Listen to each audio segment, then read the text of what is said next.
Thank you. Make sure I know how this works. Excellent. Thank you for inviting me here. It's a pleasure to be here in Buffalo. I'm usually just here for the hockey games. And I would like to begin by acknowledging that the land on which we gather is the traditional territory of the Haudenosaunee Iroquois people. Thank you for having me. The Great Lakes, as we saw in the video, they're water, but they're more than that. They're the foundation really of the things that we value most in life: prosperity, health, family, friends, peace of mind.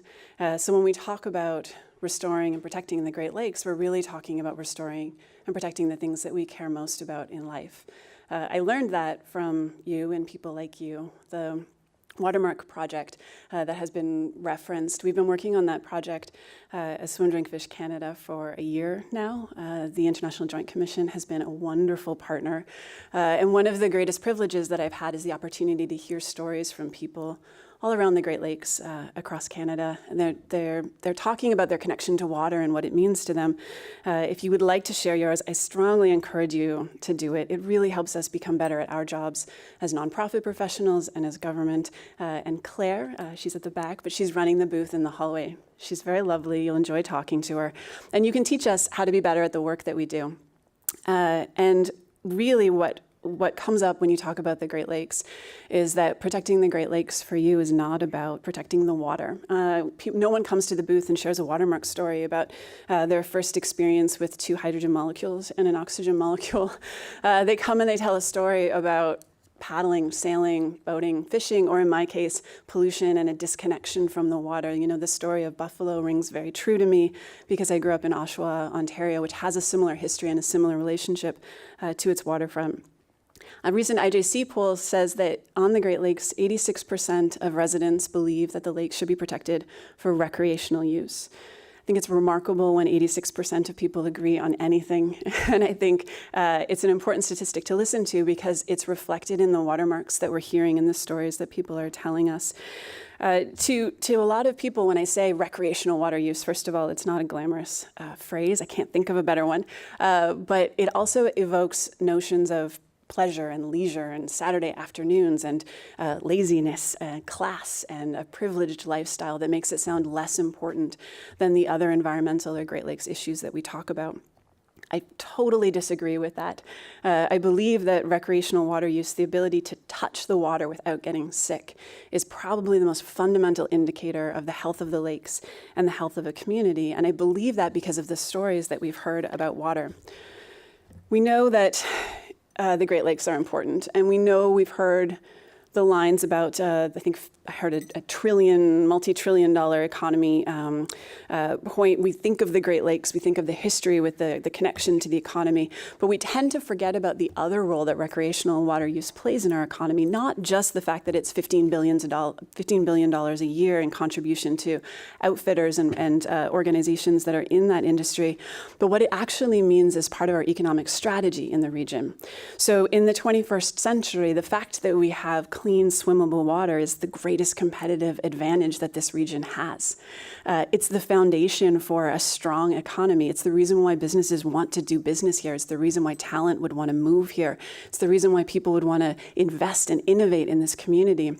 So if we build our economy around the idea that the Great Lakes are swimmable, then drinkable and fishable and strong economy and healthy families and healthy communities will follow.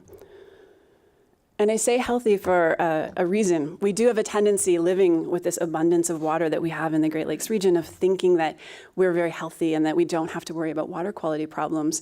I know that drinking water quality problems have certainly made the headlines, but we don't hear as much about the water quality problems that people have from touching polluted water. So it surprises us to learn that as many as 400,000 people a year get sick after swimming in polluted water in the Great Lakes. It's a lot of people. And what does that mean for the people who grow up in those contaminated areas where their whole association or identity with the Great Lakes is this notion that that body of water will make me sick? That's a public health problem, and we should be talking about it. But on the other hand, clean water is an opportunity. It's an opportunity to improve our public health. We would worry less about childhood obesity if we knew that our kids had a place to play outside and in nature where they could be more active and live a more active lifestyle. We would worry less about stress and anxiety and mental health problems if people had better access to nature and that access was free. And the Great Lakes offers unparalleled public health opportunities if we decide that we want to embrace that. And if those aren't good enough for you, when we do our water literacy talks to kids, this is their favorite point. We know that the Great Lakes are 20% of the world's fresh water, but we also know that planet Earth is the only known planet in the solar system that has water. So it's 20% of the known water in all of existence. And if we can't protect the Great Lakes here, then we can't protect water anywhere. This is the Great Lakes today. This is a stress slide. You just need to know that the red areas are areas where there's high demand for recreational access to the lake, as well as declining environmental health. It shows us and reminds us something that's important when we talk about the vision for the Great Lakes, that the status quo isn't good enough. We're not sitting here trying to figure out what could we do if we really wanted to on the Great Lakes. We also have to recognize that the Great Lakes, as they are today, are not okay. The state of the system that we have is not acceptable. And to help you think about how we could build a better Great Lakes region, we have identified 4 barriers. So this is what we've learned from the Watermark Project, from Swim Guide, which is started on the Great Lakes, helping people find clean places to swim and is now the largest beach information service in the world. When we listen to our users, there's 4 things that come up over and over and over again. Why aren't we doing a better job protecting and celebrating the Great Lakes? First, it's perception. If you grew up in a polluted area like me, or you come from another area, you think that the lakes are cold, you think that the lakes are dirty, you don't even have a desire to use them. And that's the number 1 barrier. The number 2 barrier is knowledge. Maybe you think that you know that you want to use the lakes, but you don't actually know where to go. This is particularly a problem for friends of mine who have moved to the Great Lakes region from other parts of the country or other parts of the world.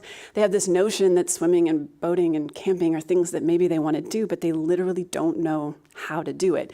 If you live in this community and you decide you want to go swimming, where do you go? And where do you find the information that helps you get there? Which is the 3rd barrier. Once you get there, how do you get in? There are too many places along the Great Lakes coast where you can't physically access the water.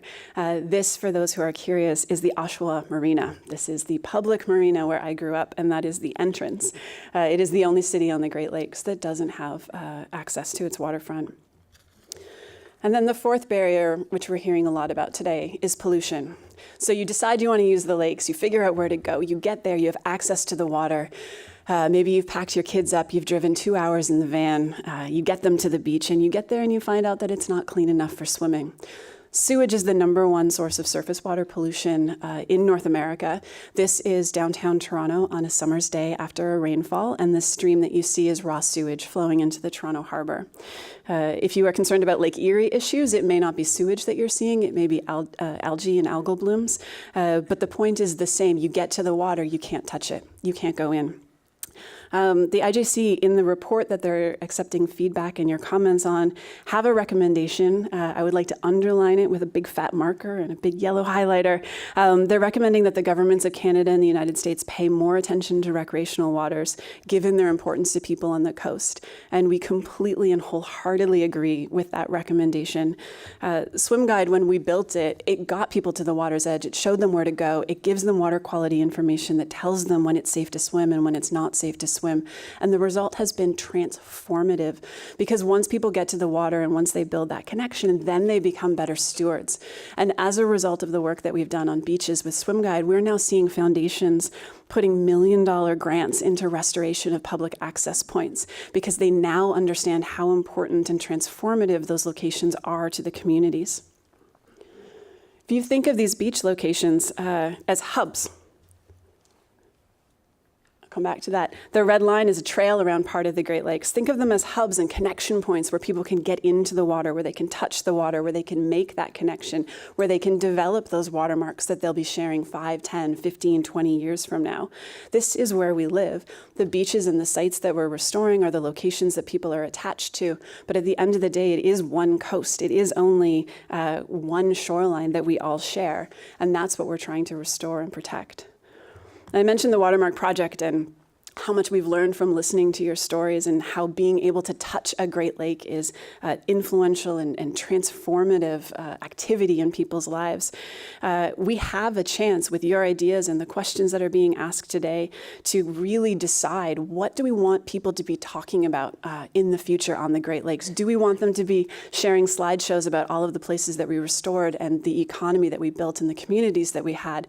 Or do we want to be talking about burying creeks and hiding the water? As if we can afford to squander that resource. We decide those based on your stories and your information. And I want to thank you. I want to highlight and make you think about the role that recreational water use plays in your life or doesn't play because of lack of access, and encourage you to ask questions and make great comments. Thank you.